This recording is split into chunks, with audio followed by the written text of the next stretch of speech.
Let me introduce to you a pharaoh who's different from all the other pharaohs. This pharaoh actually is the first one who believed in the world of one God. But the whole family and the whole period is like a mystery, it's like a play. Let me take you to see how can we end this play. Akhenaton, the heritage king. You rise with beauty in the horizon of the sky, O living Aton, creator of life. When you rise in the eastern horizon, you fill every land with your beauty. You are beautiful, great, gleaming, high above every land. Your rays, they embrace the lands to the limits of all that you have made. You are the sun god, Ra, and conquer them all. You subdue them for your beloved sun. You are distant, yet your rays are upon the land.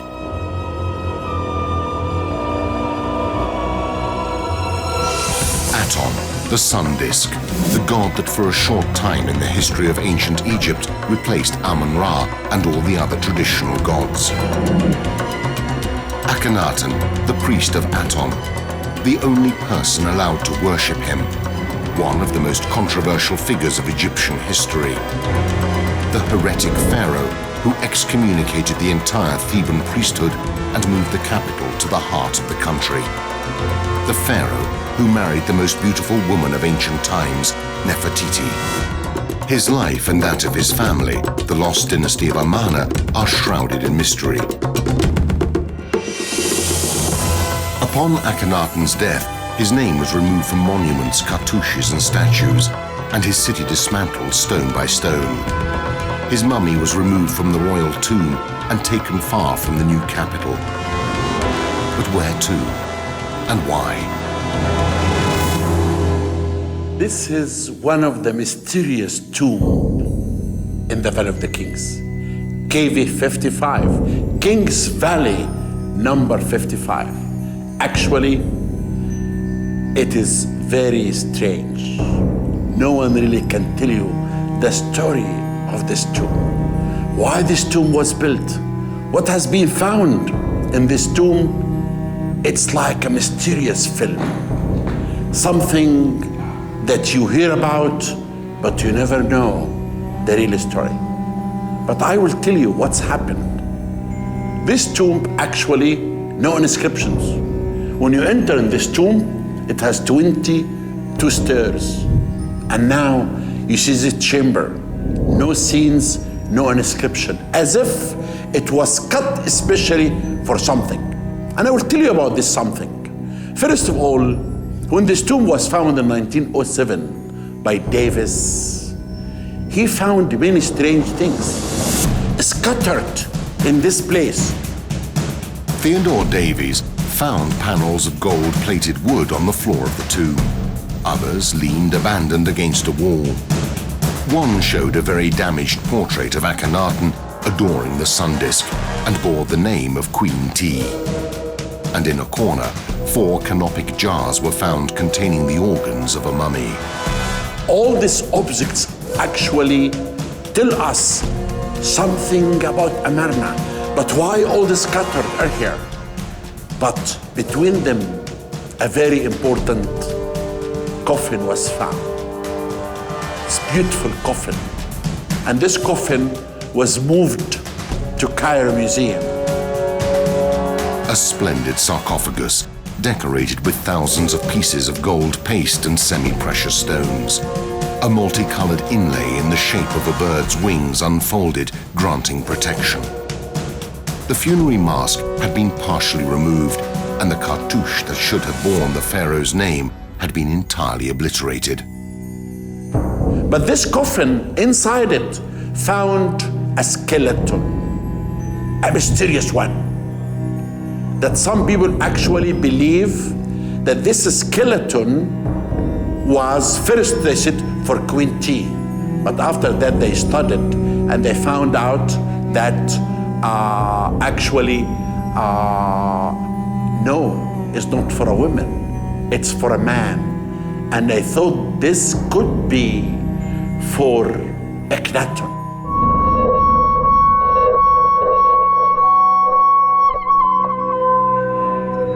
So whose was the sarcophagus with the cancelled cartouche? Why is the figure of Akhenaton surrounded by such mystery? And why would someone have moved his mummy away from the original place of burial? Who really was the heretic king? Akhenaton is a very important figure in the history of mankind. He was not just an Egyptian pharaoh or a king. He was a prophet, he was a philosopher. He has changed many things at his time. For example, he's the first one, and I think the first in history, maybe the only in history, to create a revolution against his own regime, his own system.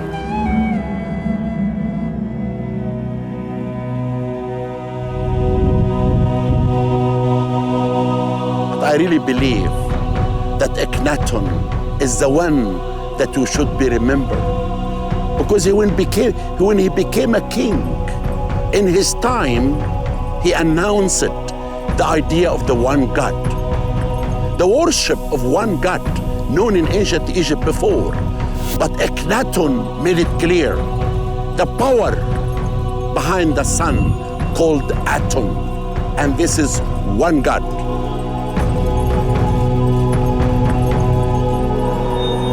The second son of Amenhotep III and the powerful Queen Ti, Akhenaton took the throne under the name of Amenhotep IV, meaning God Amun is satisfied.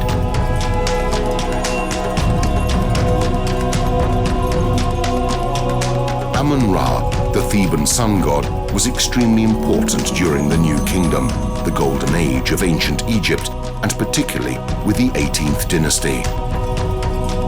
The priests of Amun became an extremely important caste, with their power greater even than that of the pharaoh. When Akhenaton came to the throne, Amun-Ra was the most powerful and the wealthiest of the Egyptian gods. He was the king of the state pantheon. He was the king of the gods, and his wealth and importance is reflected in the great monuments that were built for him, for example, at his cult center here at Thebes, at Karnak, and here at Luxor. Whilst at the start of his reign in around 1350 BC, Amenhotep IV still respected and showed devotion to the gods of Egyptian tradition, in around the 5th year of his reign, the pharaoh openly went against the Theban priesthood. He just worked against the priests of the other gods, especially the king of the gods, Amun-Ra. And the priests were very, very important and very powerful at that time. And he worked against them and refused to have them beside him. This was the start of his heresy.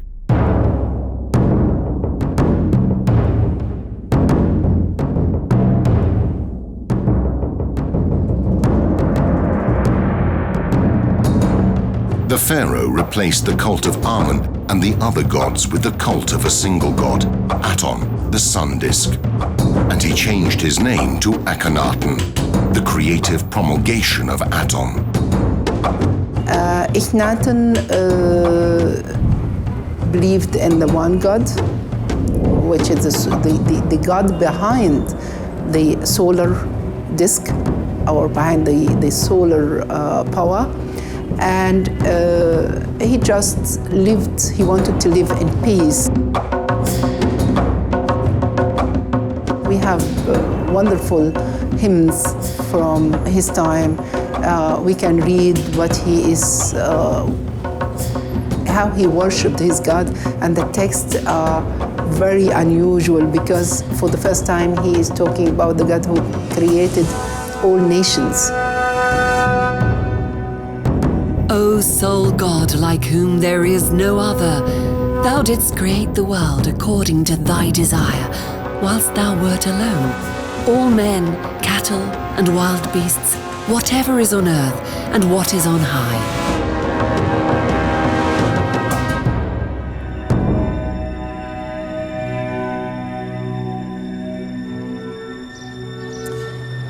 Here in the Sun Court at Luxor Temple, we can see tangible evidence of a fascinating period of Egyptian history, Akhenaton's Atonist heresy.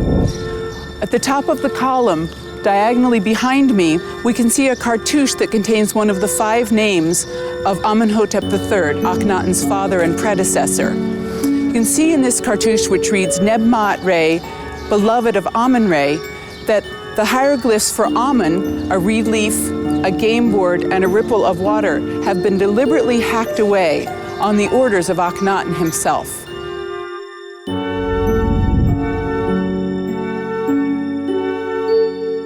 Akhenaton rejected the system that had been in place for hundreds of years and attempted to eliminate the cult of the god Amen, and with it the entire caste of the Theban priests. The heretic king was the supreme priest of the new god, the sun disk. He alone had the privilege of knowing him and worshipping him. His love for his god was without bounds, just as was his love for his wife, the great royal bride Nefertiti, whose name meant, "The beauty has arrived." O woman of happiness, fair of face, gay with 2 plumes, gifted with all virtues, whose voice inspires happiness, lady full of grace, great of love, whose sentiments bring happiness to the Lord of the 2 lands. She married to Akhenaton. She was his favorite wife. She stood beside him. She bore 6 daughters of him. And you can see her in all the scenes. You can see for the first time how she's standing beside him. She's receiving the life from Aten, that Aten is giving it in return to the people. Nefertiti descended from an important family from Akhmin in Upper Egypt. She was almost certainly the daughter of Ai, the head of the royal stables, who became the great vizier during the reign of Tutankhamun, and in turn sovereign upon the death of the young king.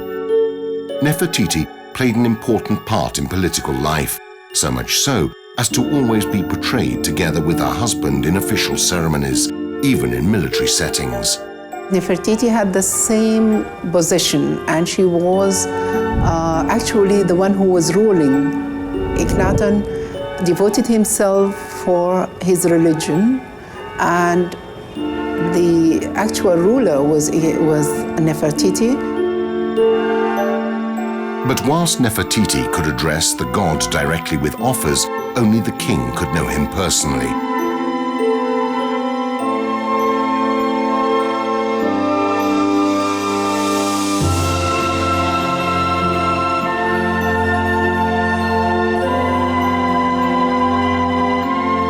Akhenaton was an idealist, a visionary, even to the extent of abandoning the city of Thebes to found a new capital, a whole place devoted to the sun disk. His choice fell to the place today known as Tel El Amarna.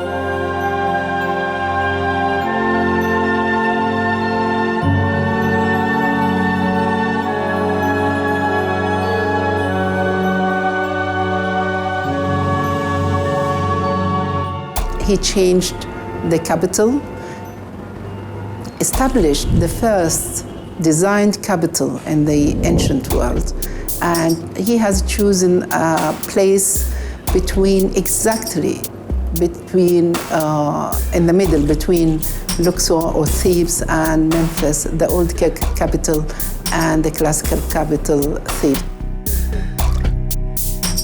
In his 4th year of reign, Akhenaton came to this place that shall be the horizon city of Aten. And all came and kissed the ground, as His Majesty declared. Aton has ordered me to build this city as an eternal monument to his glory. None other than he himself has led me to the place where I will erect the horizon of Aton on the land that belongs to me.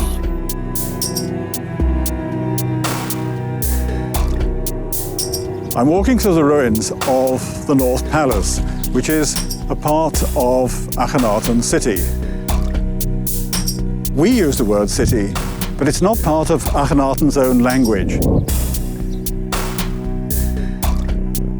The way that Akhenaton speaks about the place, it is an area, a piece of territory, but very carefully marked out and called Akhetaton, the horizon of the disk. Why build a city in such a remote location? What led the pharaoh to choose that desert plain?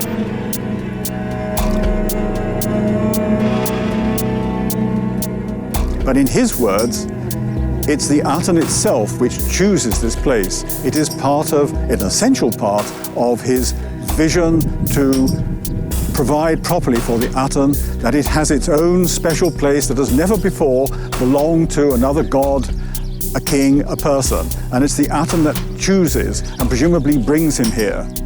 And any other calculations that he had in mind are entirely modern speculations.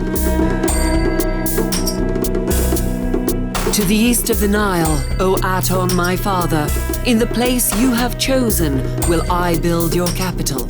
All human peoples will come here to adore you, and here will I build a temple in the sun's shadow, where my wife Nefertiti will come and adore you. An important criterion is that the ground had not belonged to anyone, and that automatically means it has to be a piece of desert.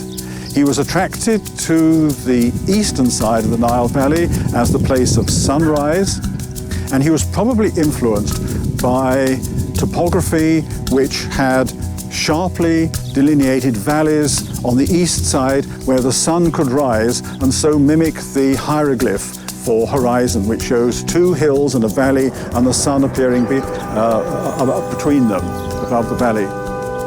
And here at Amarna, those criteria are met. It's a clean desert site, no habitation before, it's on the east, and there's a very neat valley entrance on the east side where, for a short time in the year, the sun does actually rise at a time which would be equivalent to the spring equinox in his time.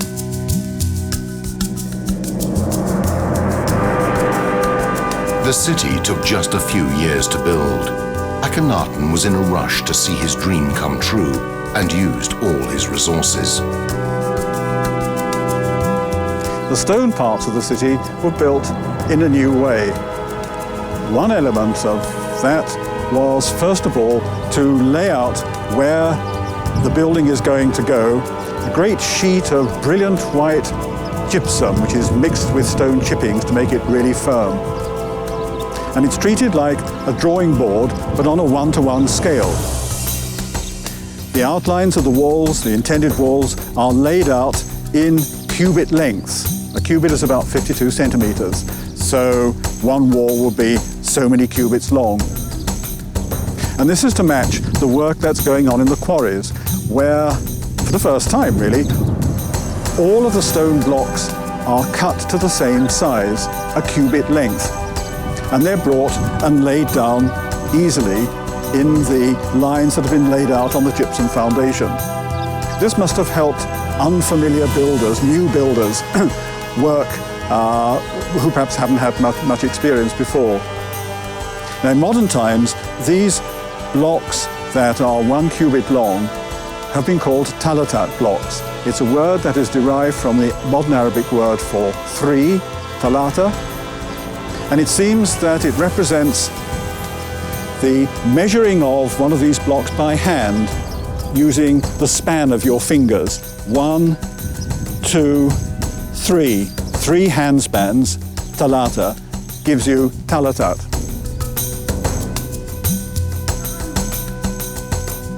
This made construction much simpler and quicker.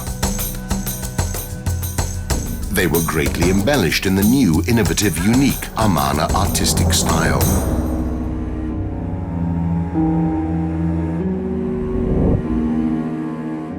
The heretic Pharaoh's city had well-defined boundaries. The first act in the creation of Amarna was the setting out of the perimeter of the site, and this was done by carving into the cliffs a series of big tablets or stelae, accompanied by statues of Akhenaton and Nefertiti and some of the daughters.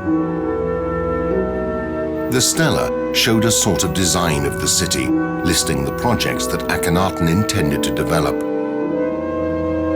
The construction of a large temple devoted to Aten, a series of buildings for himself and his family, the creation of a necropolis with a royal tomb, and tombs for the court dignitaries. And on the tablets, a long decree is carved. In fact, there are two of them.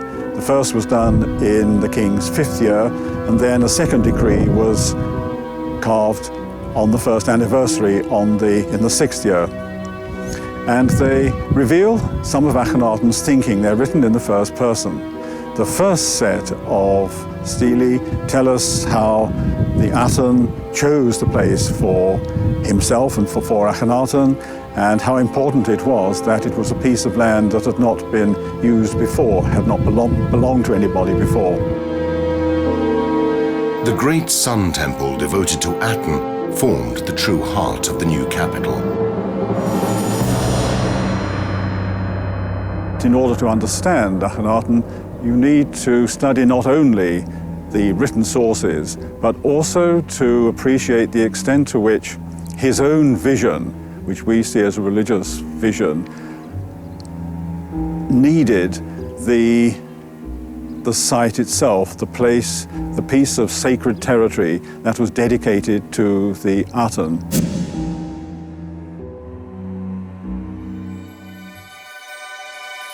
The Temple of Aten boasted an architectonic structure that was absolutely revolutionary for Egypt, a far cry from the traditional temple design. It rose up at the center of a huge rectangular plot, measuring 800 meters by 275. It was designed without covering, because the sun's rays were to penetrate triumphantly within. The central part of the sacred structure, to be used to consecrate offerings, was left completely open and measured 212 by 32 meters. A ceremonial path ran through the center of the 2 rows of stone offering planks in the first, large courtyard, with another altar standing just over halfway through.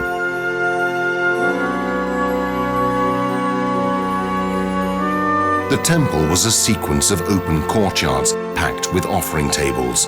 The monotony of the immense sacred complex was broken up by the alternation of base elements: open pillars, offering tables and columns, a few structures, small areas, and sacrificial altars.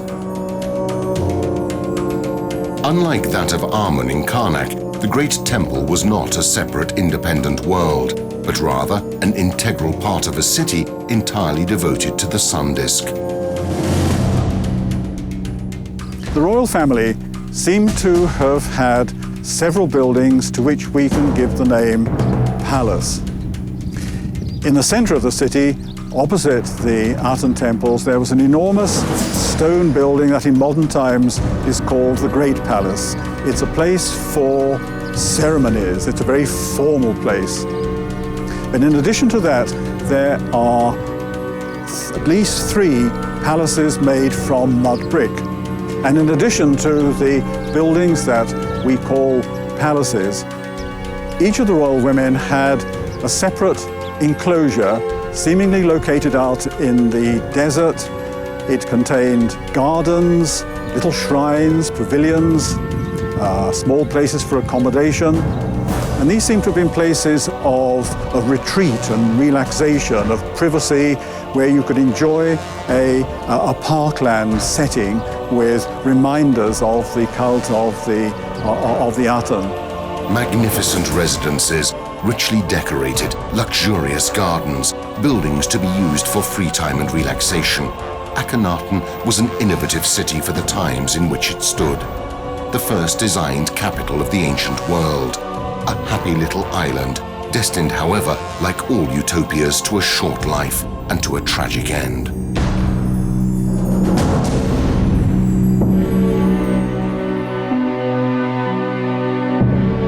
The revolutions brought about by the heretic Pharaoh were not limited to religion and politics, but affected all fields of Egyptian life. The revolution was not only in religion, it was in everything. They have changed the language. The language became very simple because that language was to be used also by the people. So they changed the classical language of ancient Egypt to be a very simple language, which we call it in our science the New Egyptian language. At the same time, they changed a lot in the art, the way of showing everything. It was more free at the time of Akhenaton. The new philosophy of Akhenaton was to become a clear message for the people, and the artists were to be its messengers. The pharaoh invited them to abandon traditional limits and give free rein to their creativity and imagination.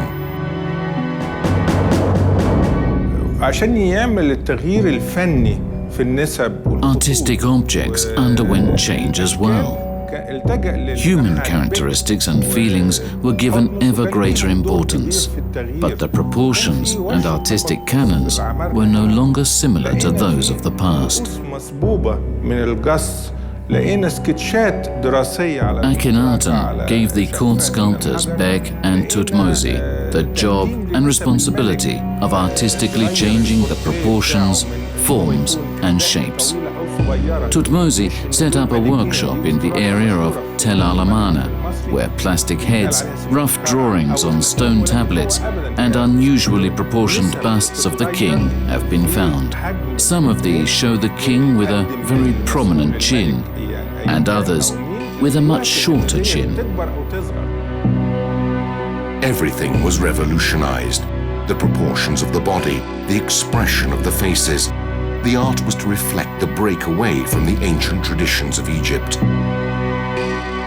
At this point, we also see a change in the temples and fresco paintings, and in art in general.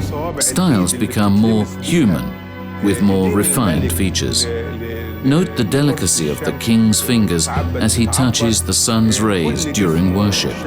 We can almost see the emotions pass through his lips and body as he closes his eyes against the sun's strong rays. This is what distinguishes Amarna art. For years, scholars have wondered about the bizarre representation of Akhenaton: wide hips, a slight bust, pronounced lips. Decidedly feminine traits.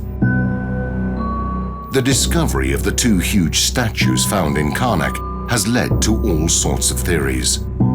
Some have discussed hermaphroditism, malformations, even Marfan syndrome. The statue depicting the pharaoh nude with no sexual attributes has fed many legends, but the explanation is actually much more simple. Considered himself the son of the god who created the world. The only god who created the world was male and female in one.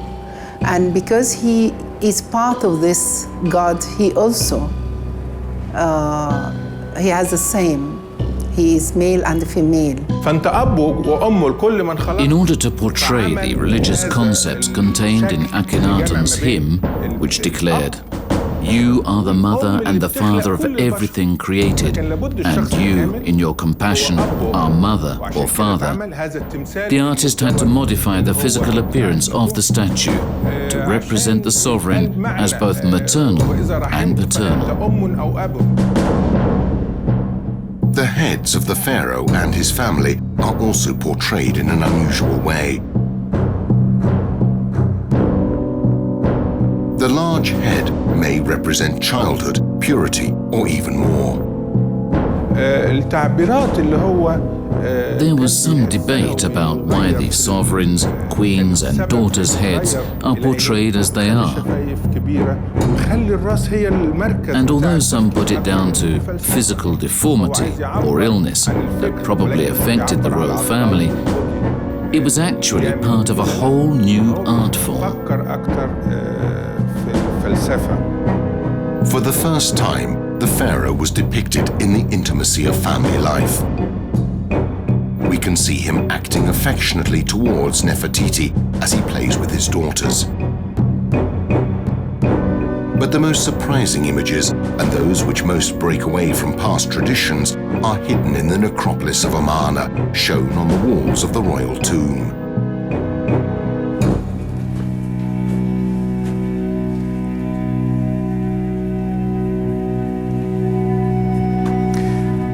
Whilst Akhenaton was at Amarna, his second daughter, Nefertiti, died and was buried in this small chamber which is an annex to the main royal tomb. And this is a scene of the family grieving over her. Nefertiti, second daughter who died, stands here. This is an image of her as a young princess still living. And we know it's Nefertiti because her name is carved up here, and the fact that she's a daughter of Queen Nefertiti. And in front of her are arranged her family. Here is Akhenaton himself, her father. And behind, Queen Nefertiti, her mother, and beyond, 3 of her sisters. And they're shown in an attitude of extreme grief. They're in despair. They're raising their hands in a gesture of mourning and despair. And for a royal tomb, this is a unique example of the expression of deep personal feeling. The scene tells one a few other things also about the Amarna period, what happened. Here is the name of Akhenaton. A dead body had never before been depicted, and nor had a pharaoh in a moment of weakness. Here we see the king in front of his deceased daughter's body, saddened as any normal father would be.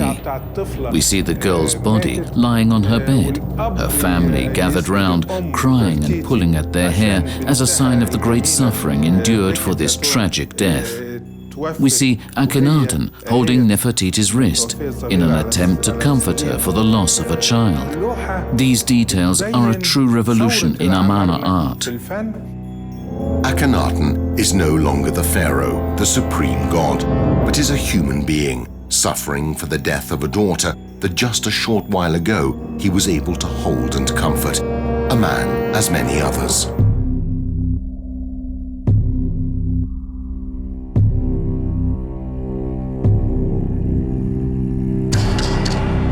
This image fixes a scene from day-to-day life in stone, as do the other images on the walls of the tombs in Akhenaton's necropolis.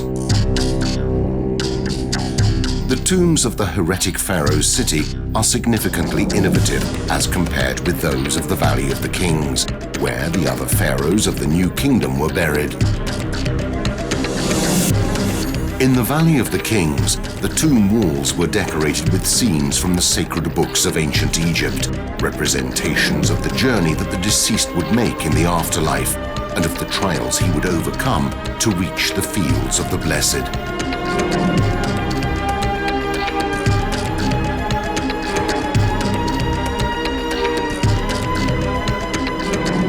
When you go into the royal tomb at Amarna, there's not a hint of that. All you have are images. This is in the burial chamber of Akhenaton's own part of the tomb. All you have are images of the sunlight. It's a daytime universe that Akhenaton is going to inhabit after he's died.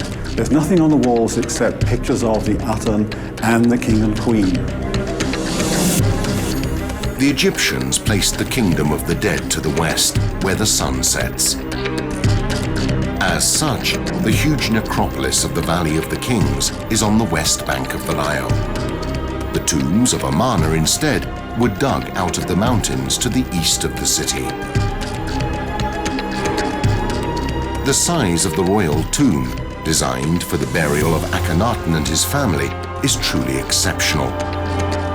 The corridors and rooms are almost double the width of the Theban tombs. And the sarcophagus chamber is enormous, 10.03 by 10.04 meters, standing more than 3 meters high. This tomb was intended for Akhenaton himself, and I'm standing in the burial chamber. I'm actually standing on wooden decking that has been put here in the last few years for the comfort of visitors. If you took the wooden decking away, you'd find that underneath it, there's a rough stone floor, but rising up a few centimeters from the floor, there is this rectangular plinth, the surface of which has been dressed flat. And this is the base for a single large sarcophagus, which must have been the sarcophagus of Akhenaton himself. When the tomb was cleared by archaeologists, large numbers of fragments of a red granite sarcophagus were found in various parts of the tomb. They were taken to the Egyptian Museum, Cairo. An attempt was made to fit them together, and there is now in the grounds of the Egyptian Museum, Cairo, a reconstructed sarcophagus of Akhenaton. It's unusual in one particular respect. The sarcophagi of kings of this period normally have each corner guarded by a particular goddess, whereas the corners of Akhenaton's sarcophagus are guarded by figures of Nefertiti, her arms stretched out in a protective embrace around the corners of the sarcophagus.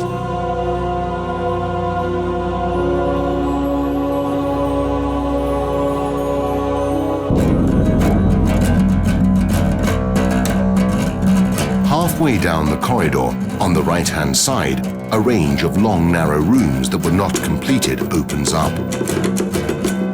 Perhaps they were intended for Nefertiti's burial, but the body of the great royal bride doesn't rest in this tomb.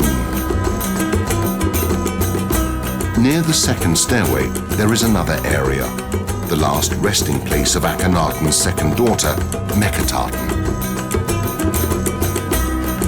The pharaoh had also given orders for the burial of the most important figures of the city, including the courtesan Ai, a key figure in the Heretic period, who, following the death of Tutankhamun, even became pharaoh.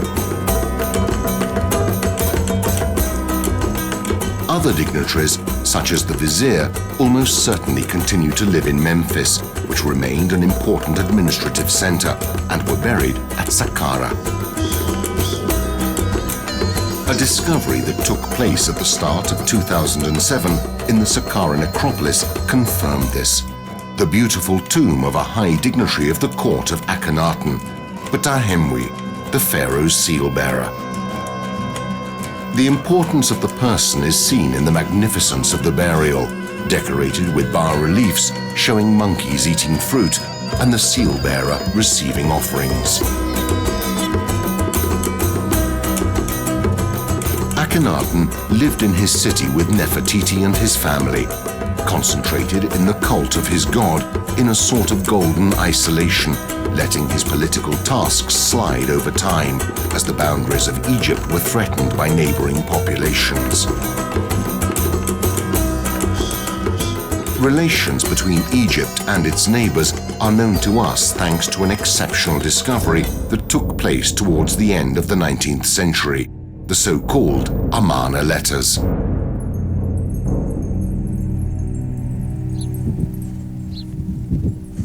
In the 1880s, people from the local village were digging in the city, looking for treasure, useful things, and made a lucky find. They came across a collection of clay tablets buried in the ground, and eventually they were sold as antiquities, and scholars recognized that they were tablets written in the cuneiform script, a form of script using impressed wedge-shaped characters, which was used to write the Akkadian language.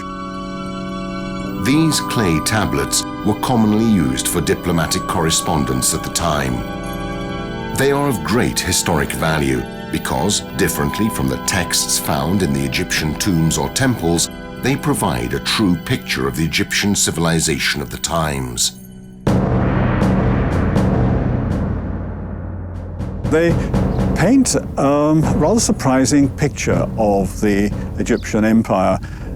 On their temple walls, the Egyptians like to present themselves as uniformly victorious. They're the great military power that crushes foreign countries wherever they are. But in this correspondence, it's evident that Egypt is just one player in a very complicated political game and was not that effective.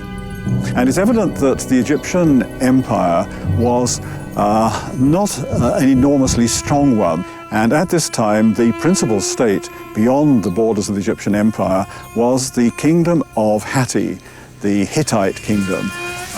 And there was in Syria a constant sort of tug of war between Egypt and the Hittites, in which the rulers of local city-states could play each other off. And another feature that emerges from the letters is the extent of local treachery. Each one of these little city-states, although loyal to Egypt in theory and with an Egyptian representative present, was nevertheless trying to get the better of its neighbors, and in some cases intriguing with Egypt's principal enemy, the Hittites. Akhenaton became ever weaker politically, the situation in Egypt so precarious as to require the intervention by Queen T, the powerful mother of the pharaoh. Actually, she stood beside him, but something happened. When his mother, Queen T, arrived at Amarna, Nefertiti disappeared. It is then that Nefertiti quite literally disappears. She disappears from the monuments. Her name was erased from the inscriptions and replaced by those of Meritatan, her eldest daughter. Perhaps she died. Perhaps she was disgraced. Perhaps she simply changed her name. Nefertiti disappears from the historical record in about the 12th year of her husband's reign. In many inscriptions, she's referred to as Nefertiti Nefer Aten, and at about the same time that she disappears, a new king named Ankheperure Nefer Aten appears, ruling beside Akhenaton on the Egyptian throne. Very probably, Akhenaton was no longer able to rule alone. His co-ruler, Ankheperure, would appear, however, to come from nowhere. There's convincing evidence that this new king was female, and many scholars believe that, in fact, this new female pharaoh was Nefertiti herself.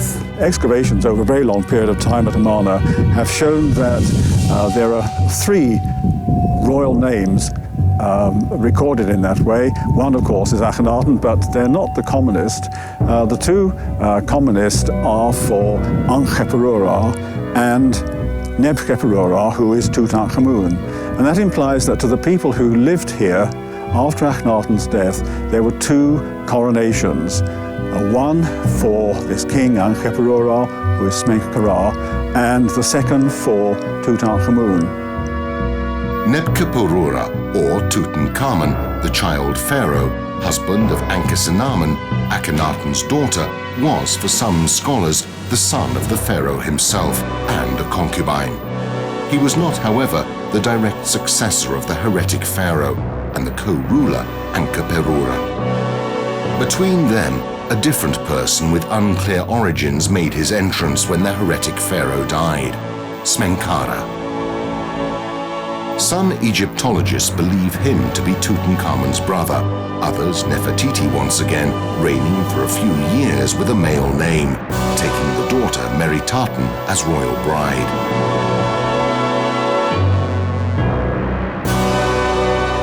But what happened to Nefertiti after she died, either as a queen or as a ruling pharaoh? She must have been buried either at Amarna or at Thebes.